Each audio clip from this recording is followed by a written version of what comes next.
Shalom, selamat pagi Bapak Ibu yang terkasih dalam Yesus Kristus.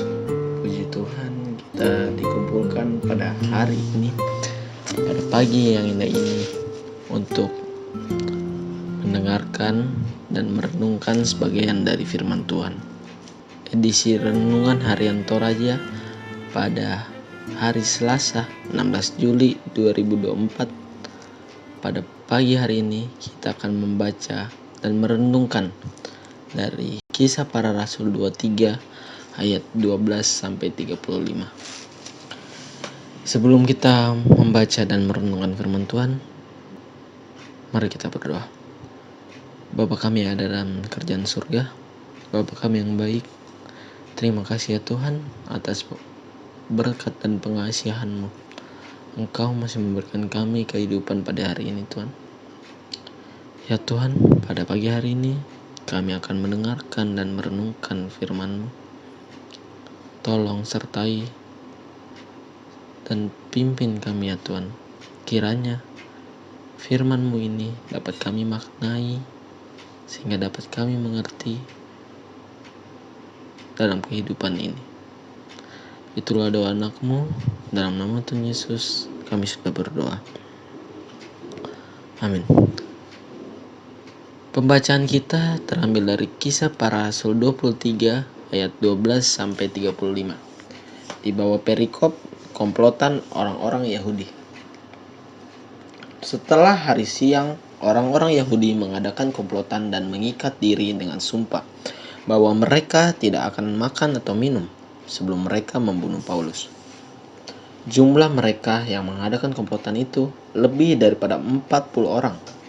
Mereka pergi kepada imam-imam kepala dan tua-tua dan berkata, "Kami telah mengikat diri dengan sumpah bahwa kami tidak akan makan atau minum sebelum kami membunuh Paulus. Karena itu, sekarang hendaklah kamu bersama Mahkamah Agama menganjurkan kepada kepala batalion supaya ia menghadapkan Paulus lagi kepada kamu. Seolah-olah kami hendak memeriksa perkaranya lebih teliti. Sementara itu, kami sudah siap sedia untuk membunuh dia sebelum ia sampai kepada kamu." Tetapi keponakan Paulus, anak dari saudara perempuan, mendengar tentang pengadaan itu. Ia datang ke markas dan masuk, lalu memberitahukan hal ini kepada Paulus.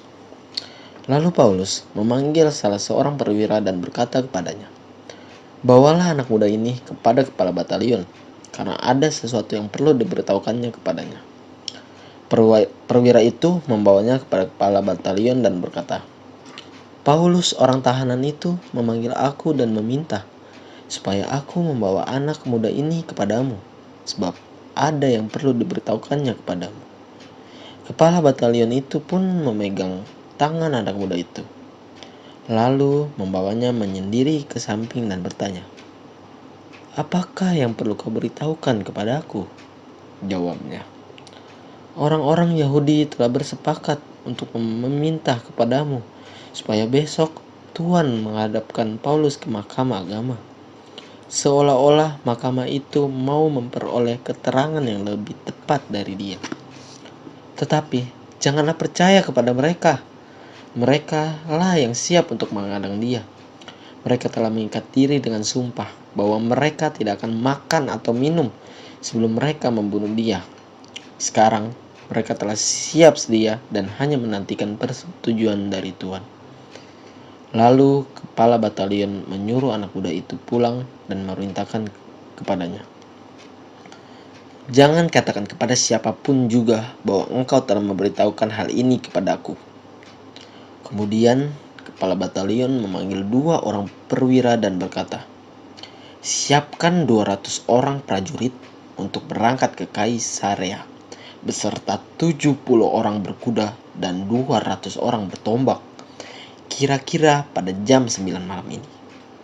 Sediakan juga beberapa kuda untuk Paulus dan bawalah dia dengan selamat kepada Gubernur Felix." Ia menulis surat yang isinya sebagai berikut: "Salam dari Claudius Lysias kepada Gubernur Felix yang mulia.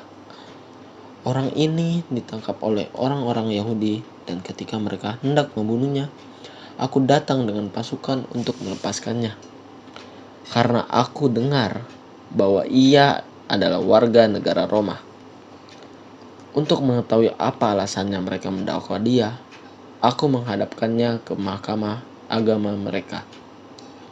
Aku mendapati bahwa ia didakwa karena soal hukum Taurat mereka, tetapi tidak ada tuduhan yang membuat dia patut dihukum mati atau dipenjarakan. Kepadaku telah diberitahukan bahwa ada persekongkolan untuk membunuh dia.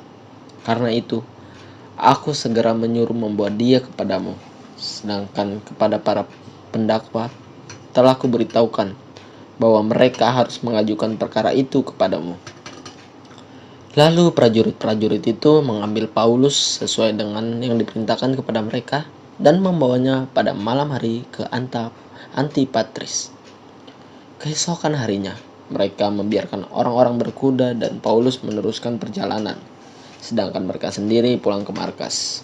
Setibanya di Kaisarea, orang-orang berkuda itu menyampaikan surat itu kepada gubernur serta menyerahkan Paulus kepadanya. Setelah membaca surat itu, gubernur bertanya kepada Paulus dari provinsi mana asalnya. Ketika ia mendengar bahwa Paulus dari Kilikia, ia berkata, "Aku akan memeriksa perkaramu bila para pendakwa juga telah tiba di sini." Lalu ia menyuruh menahan Paulus di istana Herodes. Bapak Ibu yang terkasih, firman Tuhan ini yang akan kita renungkan diberikan tema, yaitu skenario Tuhan, atau dalam bahasa Torajanya Lalan Patanggaran Napuang Matua. Sebuah pepatah Latin berbunyi Omnia causa fiunta, yang bermakna segala sesuatu yang terjadi karena ada alasan di baliknya. Sama seperti rentetan kisah hidup kita, di balik semua itu ada pesan kehidupan yang dapat kita petik atas semua proses kehidupan. Apakah kita sadar bahwa selalu ada pesan di balik semua yang terjadi? Lantas, apa hubungannya dengan teks bacaan kita hari ini? Apabila kita membaca teks ini dari berikut sebelumnya, di situ kita mendapati bahwa oleh hikmat, Paulus dapat memecah kesalahpahaman golongan Farisi dan Saduki dalam persidangan mahkamah agama. Tentu, hikmat tersebut tidak lahir dengan sendirinya, tetapi berlangsung dalam tuntunan Roh Kudus.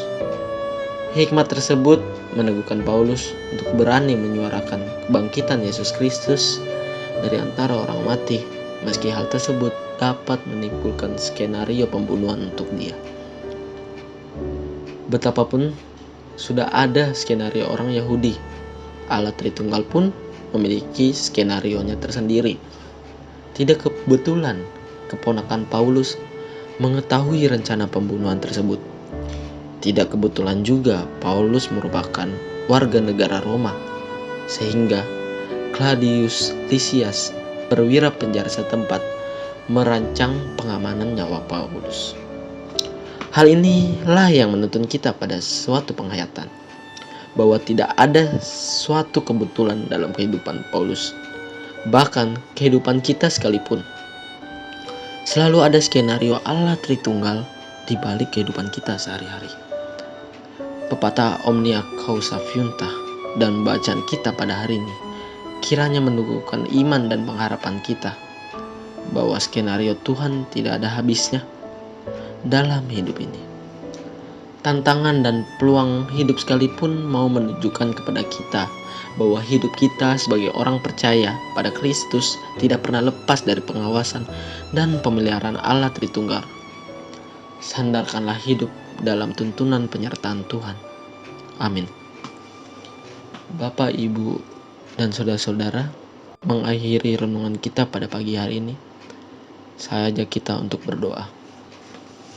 Bapa kami yang ada dalam kerajaan surga, Bapa kami yang baik, terima kasih ya Tuhan. Pada hari ini, kami sudah mendengarkan dan merenungkan sebagian dari firman-Mu.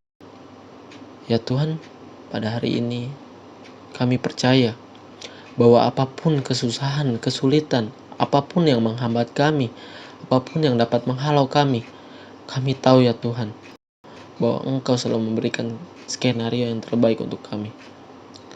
Karena kami percaya bahwa dalam tangan pengasihan-Mu selalu ada kebaikan dan keselamatan.